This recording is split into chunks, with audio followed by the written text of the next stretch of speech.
Notre sujet aujourd'hui, comment réaliser quelque chose d'extraordinaire.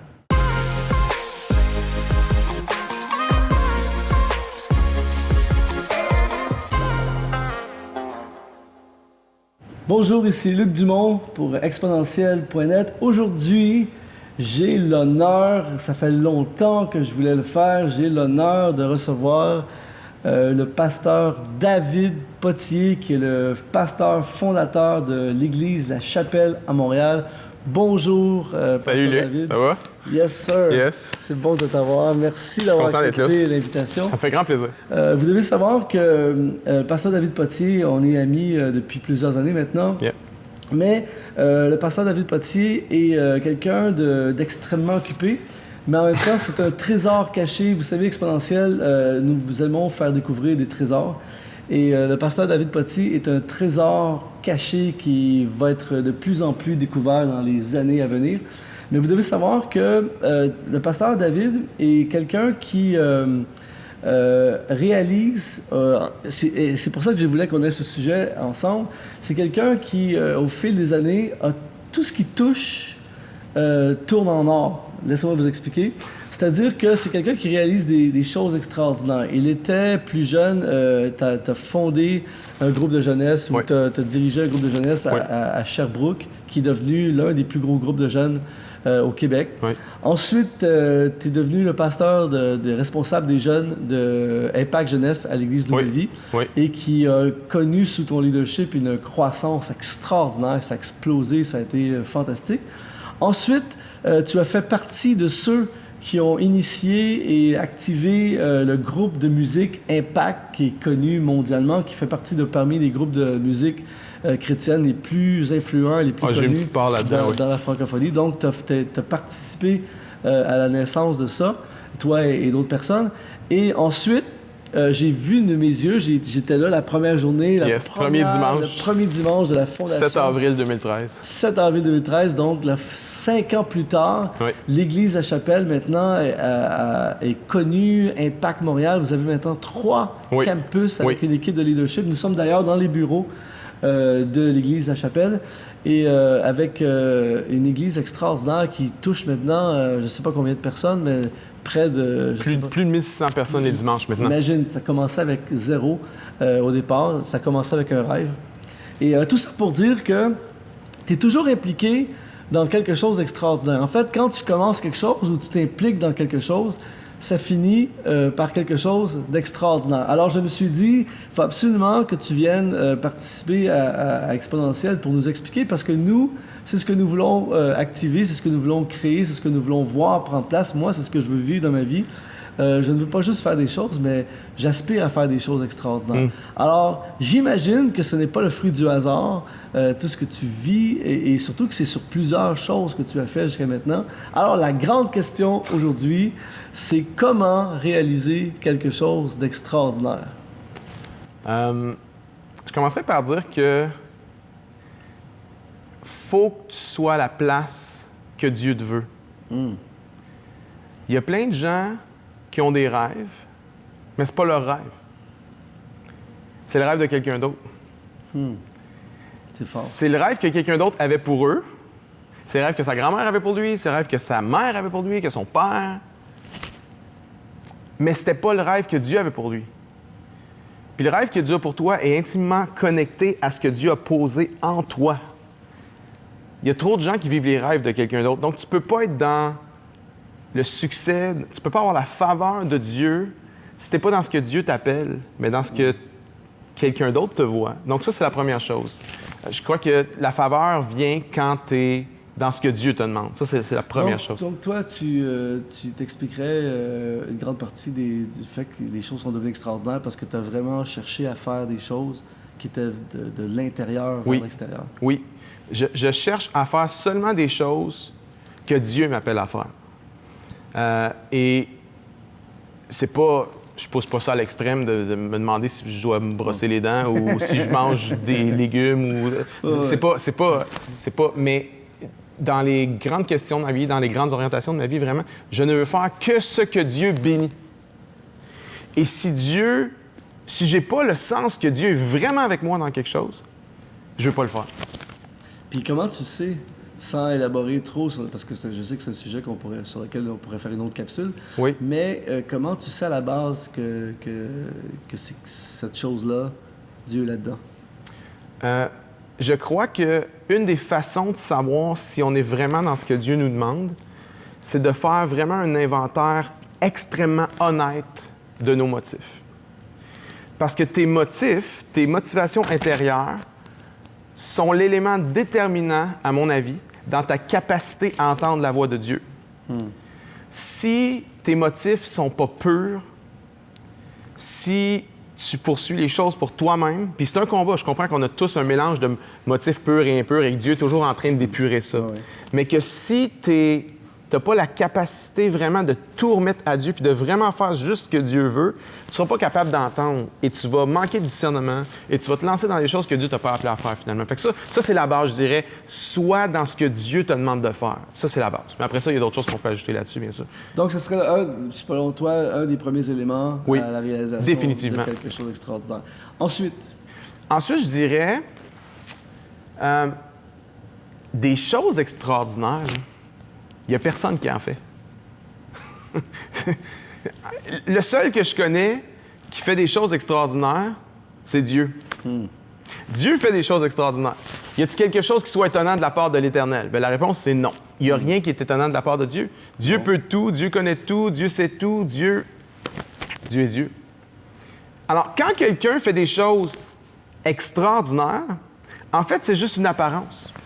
Personne ne peut faire des choses extraordinaires. Lorsque quelqu'un fait des choses, tu te dis « Wow, ça, c'est extraordinaire ce que cette personne-là accomplit », l'extraordinaire n'est qu'un mirage. Si on met la loupe, si on était dans le quotidien de cette personne-là, on s'apercevrait que ce n'est pas qu'elle a accompli quelque chose d'extraordinaire. C'est qu'elle a accompli 1 million de choses ordinaires faites avec une grande persévérance puis avec une grande dévotion. C'est trop bon, ça, David. Parle-nous de ça, explique-nous ça. C'est tellement un principe. En fait, souvent, les gens, par exemple, les gens disent « OK, je veux aller en médecine. Oui. » Et ils veulent arriver au doctorat en une semaine. Oui. Et c'est pour ça que beaucoup de gens ne réalisent pas quelque chose d'extraordinaire. Mais en fait, pour se rendre au doctorat... C'est là que ça se passe. C'est vraiment là que ça se passe. À la chapelle, nous, on a des énoncés de culture différents. On en a 12. Et nos énoncés de culture, en fait, c'est plus que juste des valeurs qu'on marque sur un tableau et que ça reste là. Nous, on les a phrasés, on les a écrits, ces énoncés-là, d'une manière qui peuvent s'intégrer dans notre langage de tous les jours. Et notre équipe, on se challenge avec ces énoncés de culture-là. Et l'un d'entre eux, c'est « Rêve grand, commence petit ». Rêve grand, commence petit. On vit dans une génération, la première partie de l'énoncé, là, pas de problème. Ouais, c'est sûr. On vit dans une génération où tout le monde rêve grand. C'est rare les gens qui rêvent pas grand. Dans les générations passées, c'était un problème. Rêvez grand, croyez pour des grandes choses. Aujourd'hui, les gens, ils rêvent grand, là, pour la plupart. OK? Et quand ils ont cessé de rêver grand, c'est parce qu'ils sont devenus très, très désillusionnés, très, très déçus. C'est pas dur de rêver grand aujourd'hui. C'est dans l'ADN. Voici ce qui est dur. Commence petit. Et c'est là que le bas blesse. La personne qui réalise des grandes choses, c'est 1 million de petites choses faites avec une grande persévérance. Exemple. Comme dans le cadre de ce que vous faites, vous. Oui. Moi, j'arrive un dimanche. Aujourd'hui, j'étais votre invité, par exemple. Oui. J'arrive, la salle est pleine, l'ambiance, la musique extraordinaire, tout est rodé au quart de tour, ça roule à fond. Donc moi, je vois l'extraordinaire aujourd'hui. Mais c'est quoi, pour avoir ça, qu'est-ce que ça prend d'ordinaire? Qu'est-ce qu'on fait? C'est quoi les millions de choses ordinaires? OK. Dans le rêve grand, commence petit, tu as rêve grand qui est la vision. OK? Rêve grand, là, c'est voici où je m'en vais. Ça, c'est la direction. Et ça, c'est essentiel. Dans presque tout ce que je fais, je sais où je vais aller. Je sais la finalité. Je commence avec la fin en tête. Oui, tout le temps. Tout le temps. Pas dans les petites choses, là, mais dans les grandes choses de ma vie. Donc, quand tu as commencé l'église à Chapelle, même si, et je me souviens, on était ensemble dans un restaurant, on en parlait, et ça n'existait pas, tu savais pas quelle date tu allais commencer, tu n'avais pas de local encore, et il y avait toi et ta famille comme premiers membres. C'était l'invisible total. Mais déjà là, tu construisais avec une idée. Absolument. finale. Oui. Première soirée vision de la chapelle, j'ai dit la chapelle va être une église qui va implanter d'autres églises. J'ai dit, je me suis gardé une prudence quand même. Ouais. On ne sait pas quand, ça va peut-être prendre 10 ans, ça va peut-être prendre 15 ans, mais on va le faire. Ben, on l'a fait après 2 ans. Donc ça, c'est vraiment important. C'est la dimension rêve grand. Commence petit. C'est quoi ton étape maintenant puis ta prochaine?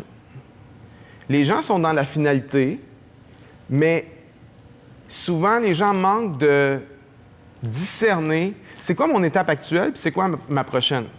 Puis, dans le commence petit, c'est qu'il y a un mépris aujourd'hui du petit. Et c'est clair dans la Bible. Zacharie chapitre 4. Car qui a méprisé le jour des petits commencements? Être fidèle dans les petites choses, c'est du principe biblique. Ouais. Et c'est ça que les gens négligent. Faut que tu aies la vision, parce que si tu n'as pas la vision, tu vas vraiment te décourager à faire certaines choses peut-être. Faut que tu découvres, dans le commence petit, là, faut que tu aies la capacité de trouver une connexion entre ce que tu dois faire dans le présent puis cette vision-là de l'avenir. Parce que si tu n'as pas la capacité de faire ça, tu ne seras pas en train de faire ce que tu dois faire dans le présent et ton futur dépend du présent. Alors, c'est vraiment, vraiment... Je ne sais pas comment je pourrais illustrer ça, mais oui. Quand j'ai commencé à Sherbrooke, j'étais pasteur jeunesse bénévole, je ressentais déjà comme un certain appel dans mon cœur. Mais je n'étais pas encore certain. Okay? Mais c'était plus un oui qu'un non, mais je n'avais pas les confirmations finales. Par contre, j'avais un désir très, très, très fort. Puis je me disais, je pense qu'un jour, là, je vais être pasteur d'une église. J'avais ça très fort en moi. Je ne me voyais pas encore comme un implanteur d'église, mais comme un pasteur. Et quand on nous a proposé de faire le ministère jeunesse, il y avait plus de jeunes. La jeunesse était dilapidée, il n'y avait plus rien. Et il restait peut-être 5-6 jeunes. Et nous, on a commencé. Et en fait, il y avait d'autres personnes avec moi qui ressentaient l'appel à prêcher. Puis je me souviens qu'une de ces personnes-là m'avait dit « Ah, moi, je ne vais pas prendre le ministère jeunesse parce que moi, je suis appelé à prêcher à l'Église. Je ne suis pas appelé à prêcher aux jeunes. » Mais ça, pour moi, c'est l'exemple flagrant de quelqu'un qui rêve grand, mais qui commence pas petit. C'est l'exemple flagrant de quelqu'un qui n'est pas capable de connecter dans ce que Dieu te demande de faire là, de voir comment ça va servir la vision. Ce que je fais aujourd'hui, même si c'est humble, même si c'est petit, même si ça a l'air insignifiant, même si ça semble ne pas avoir connecté avec la vision générale, oui. À chaque fois que je fais un truc, 1 million oui. de choses ordinaires, oui. je me rapproche de l'extraordinaire. Oui. Et si tu n'es pas capable de voir en quoi ça se connecte, probablement que la connexion majeure, c'est juste que Dieu est en train de te préparer en caractère. Il te transforme dans l'humilité. Et le caractère, c'est l'élément essentiel pour accomplir des choses extraordinaires. C'est très fort ça. Quand toi-même, chaque jour, les gens, des fois, te voient juste sur l'estrade en train de faire tes super messages, en passant sur un prédicateur absolument extraordinaire. Mais quand tu fais tes super messages, les gens voient le côté romantique des choses. Oui. Ils voient la gloire, pas la gloire humaine, mais dans le sens qu'ils voient le spectaculaire, l'extraordinaire. Ils se disent, ce gars-là, il est payé à faire quoi toute la semaine? C'est ça. Ouais. Mais ce que les gens ne savent pas, c'est qu'à partir du lundi jusqu'à l'autre dimanche, il y a une agonie. Tu fais un paquet plein de choses ordinaires. Oui. Quand tu es en train de faire ces choses ordinaires, est-ce que tu es constamment en mode « je fais ceci pour l'extraordinaire » ou tu... Pas seulement. Parce que si c'est juste ça, il va y avoir un problème dans ton cœur. Il faut que tu aies la joie de faire le truc que Dieu te demande de faire. Il faut que tu aies la joie de ramasser le papier si Dieu te demande de ramasser le papier. Fait que c'est pas juste... Oui, ça te prend la vue, le rêve grand, le futur, la vision. Ça te le prend parce que c'est ça qui aide à continuer. Mais moi, je suis convaincu que tant que tu n'es pas bien avec ce que Dieu te demande, tu n'es pas prêt pour la prochaine étape. Si je comprends bien ce que tu es en train de nous dire, et c'est profond, il faut que vous captiez absolument ce qui est en train d'être dit aujourd'hui, c'est qu'en fait, beaucoup de gens voient l'extraordinaire. On voit le doctorat universitaire, on voit le business qui marche à fond, on voit la prospérité de quelqu'un, on voit la chanteuse qui chante sur une estrade avec la foule, on voit l'extraordinaire. Oui. Mais la vérité que les gens, je crois que c'est notre responsabilité de le dire aux gens, c'est quand l'extraordinaire n'est qu'une... Pour ceux qui veulent vivre l'extraordinaire, l'extraordinaire est une infime partie de l'aventure. Absolument. Et qu'il y a beaucoup plus d'ordinaire. Oui. Oui. En fait, l'aventure est très, très ordinaire, avec quelques moments d'exaltation. Je dirais même que l'aventure est plus de mauvaises nouvelles que de bonnes nouvelles. Est-ce que ça expliquerait le fait, ce qui explique pourquoi peu de gens, ou il n'y a pas autant de gens qui devraient, qui vivent l'extraordinaire? Parce que les gens, quand tout à coup, ils voient la réalité de l'ordinaire, aujourd'hui, l'ordinaire... Ils se découragent. Ils se découragent parce qu'ils sont pas capables de connecter comment ça va servir dans la vision, dans le futur. Ils sont pas capables de le voir. Des fois, tu le verras pas. Puis c'est important que si tu n'es pas capable de faire une connexion, laisse-moi te dire, il y en a une. C'est pas qu'il n'y en a pas. Si tu aimes Dieu, si tu as demandé à Dieu de guider ta vie, bien, il y en a une connexion. Puis peut-être que des fois, juste au niveau de ton caractère, que Dieu est en train de te former, de te transformer, développer ta patience, ta persévérance, mais il y a une connexion. Baby steps. Des pas de bébé dans la vision. Des fois, les pas sont tellement petits que l'observateur extérieur, si tu lui disais c'est quoi ton rêve, puis il regarde ce que tu fais, il va dire ça n'a rien à voir. Ça n'a rien à voir. Il va dire tu ne marches pas dans ta vision. Ça, c'est l'observateur extérieur. En fait, c'est la personne qui ne connaît pas ça. Parce que quand tu as vraiment une vision de Dieu, là, chaque pas de bébé, tu sais que tu marches dans ta vision. Qu'est-ce que tu fais là? Tu perds ton temps. Non, je marche dans ma vision. Qu'est-ce que tu fais là? Tu t'occupes de 6 jeunes, première jeunesse, 7 jeunes, 6 gars, une fille, âgés de 12 et 13 ans. Personne ne m'écoutait prêcher. Mais c'est la seule audience qui était prête à me donner la chance d'apprendre. Ils ne m'écoutaient pas. Donc, c'était des soirées très ordinaires. Ah oui, c'était extrêmement ordinaire. Et même, je dirais que tous les autres jeunes un peu plus vieux qui venaient, ils ne revenaient pas. Mais David, c'est puissant parce que beaucoup de gens aujourd'hui t'entendent prêcher, t'entendraient prêcher ceux qui ne t'ont pas encore entendu. Et tu as plein de jeunes hommes qui t'écoutent prêcher puis qui disent « Moi, je rêverais de prêcher comme David Potier. » Mais le truc, c'est que... Est-ce qu'ils sont prêts à prêcher aux 6 jeunes? Ça a commencé là. Il a fallu que tu passes par ça pour devenir ce que tu es devenu. Parce que les 60, ils ne voudront pas t'écouter. Les 600 encore moins, puis les 6000 encore moins. Donc, si tu as 6 qui veulent t'écouter, prêche à 6 comme s'il était 6000. Puis prépare-toi pour 6. Et c'est pas juste une soirée, là. Non. C'est arrivé pendant des soirées et des soirées, des vendredis et des vendredis. Ah oui, on a fait 1 an. Première année, on a commencé à 7. Après 1 an, on était rendu 14, 15. Deuxième année... Donc, 50 semaines à prêcher à 6, 7, 8 jeunes. Oui. Puis en fait, l'ordinaire, il n'arrête jamais. Voici. Si tu arrêtes de faire l'ordinaire bien, tu perds l'extraordinaire. Ah, David, c'est extraordinaire ce que tu es en train de nous partager. Une des choses que, là, c'est peut-être moi qui pourrais plus le dire que toi, mais que je pense en tout cas, tu me réponds moi si je me trompe, ou explique-moi, mais je te trouve extrêmement focalisé. Oui. Je parle avec beaucoup de leaders, j'ai plein d'amis, des leaders, que ce soit dans le ministère ou dans les affaires, dans différents milieux.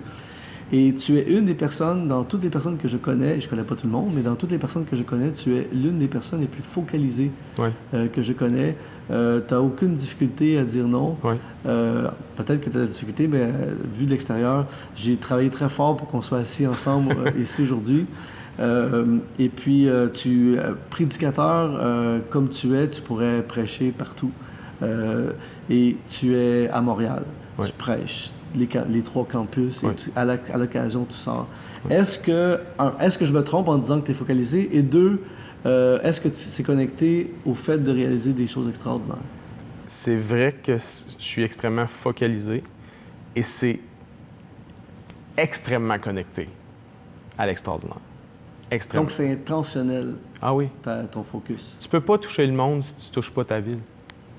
Et c'est Brian Houston qui a dit ça. We build locally to impact globally. Si tu arrêtes de bâtir locally, il n'y aura plus d'impact globally. C'est une règle, ça. Alors, le focus est important, la capacité de dire non est importante et la vision est plus grande que moi. La vision est plus grande que moi.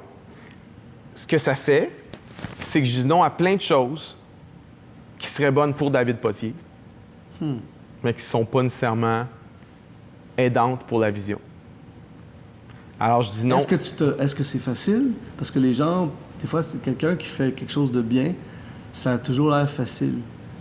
C'est pas dur pour moi de dire... Tu parles de dire non, ou c'est ça? Ouais. C'est pas difficile pour moi de dire non à ce qui est loin. C'est-à-dire, on me fait des invitations, tout ça. Ce qui est dur pour moi, c'est de dire non à ce qui est proche. Mon staff, mon équipe, peux-tu faire ça? Peux-tu me rencontrer? Ok. De dire non pour moi à ce qui est proche, c'est très dur. De dire non à ce qui est loin, c'est dur parfois. Parce que parfois, il y a des opportunités que c'est comme... Hey, ça serait le fun. Hey, je gagnerais en crédibilité, je gagnerais en influence, je gagnerais... Il y a même des événements que c'est des amis qui m'ont dit « Tu ne peux pas y aller. Faut que tu y ailles. » Non, je vais négliger la vision. Non, mais là, c'est correct. T'es focus, on te connaît, tu vas pas négliger la vision. Là, faut que tu y ailles parce que ça n'a pas de sens que tu manques cette opportunité-là. Tu dis non quand même. Des fois, je dis non, des fois, je me ravise. Ok. Mais généralement, je dis non.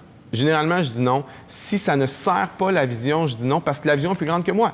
Alors, c'est pas de bâtir David Potier, c'est de bâtir le rêve.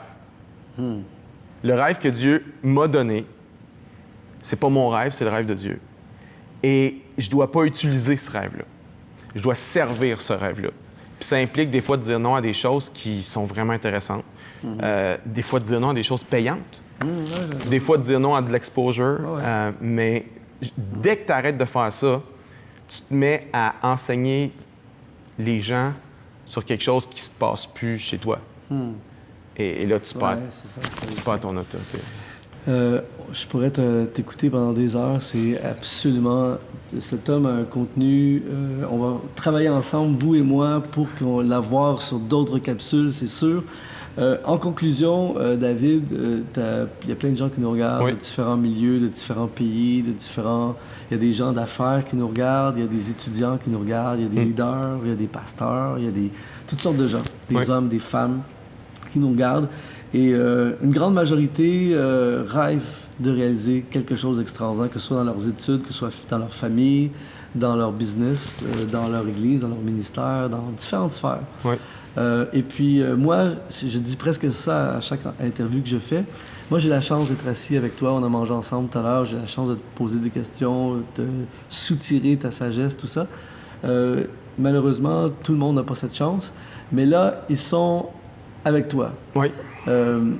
Qu'est-ce que tu dirais? Est-ce que si tu avais 3 choses à dire, disons que chaque personne pouvait défiler un après l'autre, s'asseoir ici pendant 10 minutes, 5 minutes, et que chaque personne, tu pouvais dire 3 choses qui pourraient les aider dans leur sphère, peu importe leur sphère, 3 choses qui vont les aider à réaliser, les encourager à réaliser quelque chose d'extraordinaire. Ce serait quoi les 2 ou 3 choses que tu pourrais leur dire et qu'on va laisser nos amis sur ces paroles en croyant qu'eux aussi peuvent réaliser quelque chose d'extraordinaire?